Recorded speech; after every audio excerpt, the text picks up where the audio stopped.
Sickle sale आनुवंशिक आहे. तुम्ही दोघांनी तपासणी करून घेणं महत्त्वाचं आहे. ठीक आहे बाई, आम्ही तयार आहोत. डोंगर दऱ्यात पाड्या पाड्यात आरोग्य शोधत होती वाट. अवघड भाषा वेगळी, मनात भीती मनात दाट.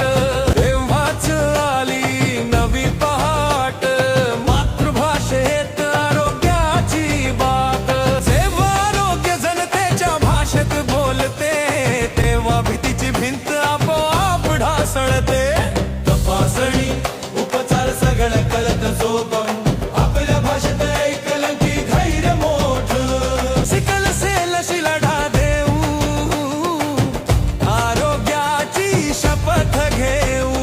एक राज्य एक ध्येय एकच आवाज, मातृभाषेत आरोग्य